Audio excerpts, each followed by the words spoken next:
है, इसमें कोई धर्म मजहब किसी तरह को जात पात का कुछ भेदभाव नहीं बताया गया, समानता का भाव दिया गया है।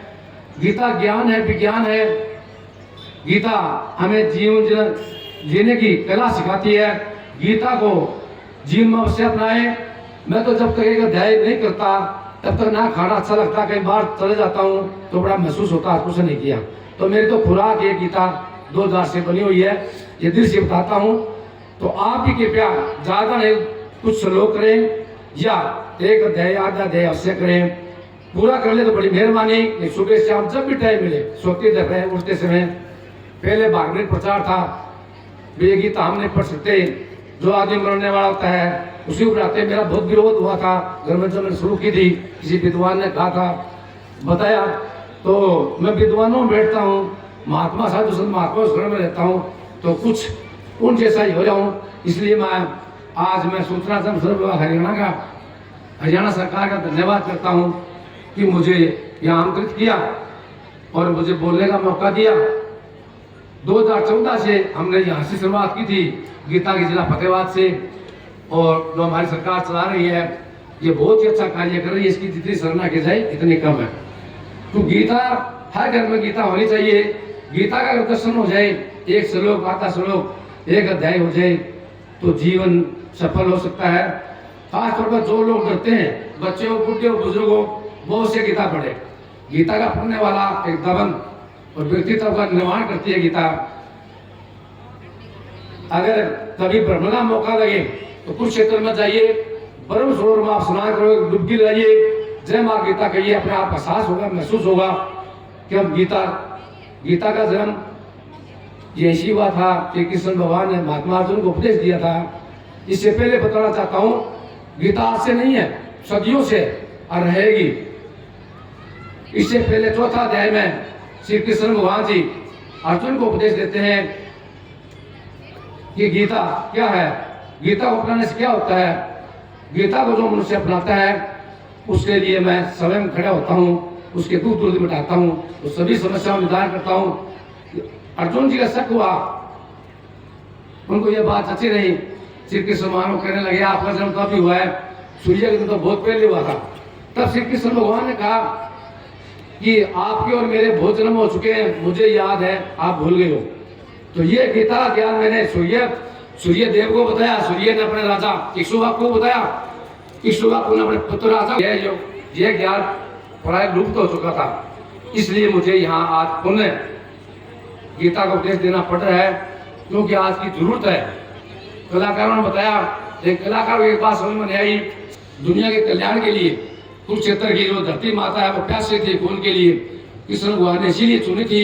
वहाँ युद्ध हुआ, युद्ध के अंदर हम कहते हैं विनाश नहीं हुआ, उन लोगों का कल्याण हुआ। साधु संत महात्माओं की रक्षा हुई, धर्म का कार्य करने वालों का साथ मिला, राक्षसों का खात्मा हुआ। ये समय समय को होता है, प्रलय कभी महाप्रलय आती है, तो जो गीता पढ़ने वाला है, परमात्मा को जो मानने वाला है सच्चे दिल से, उसके प्रलय या कुछ भी कोई नुकसान नहीं कर सकती। ये मेरा दावा मैंने जीवन में अपनाया है। बहुत से मुझे पहाड़ जैसे बड़े बड़े पत्थर पड़े, लेकिन उस गीता की कृपा से आज आपके सामने में जीवित हूँ, इसमें कोई दुराय नहीं।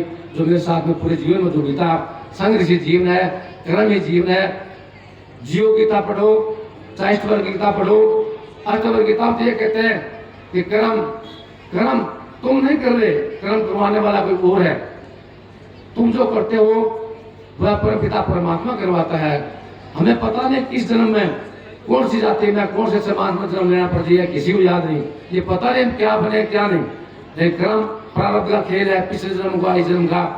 तो हमें जो धार्मिक प्रवृत्ति से अपने माता पिता अपने गुरुजनों का आदर करें, सत्कार करें और गीता को जीवन में आपसे अपनाए।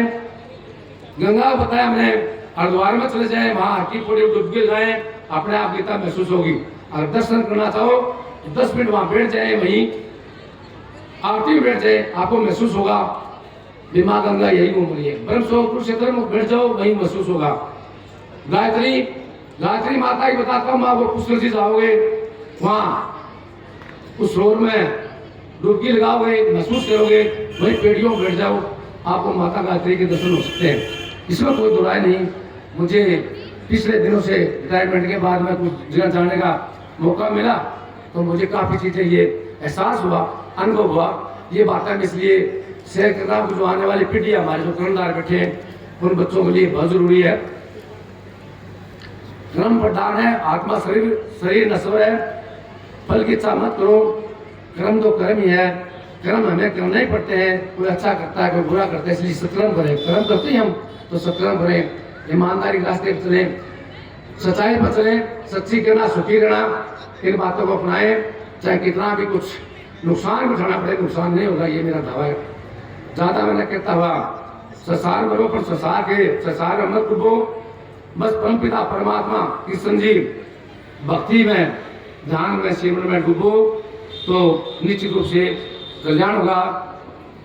ज्ञान जो ज्ञानवान व्यक्ति है, उसको कृष्ण भगवान कहता है, मैं मुझे बहुत ही प्यारा है।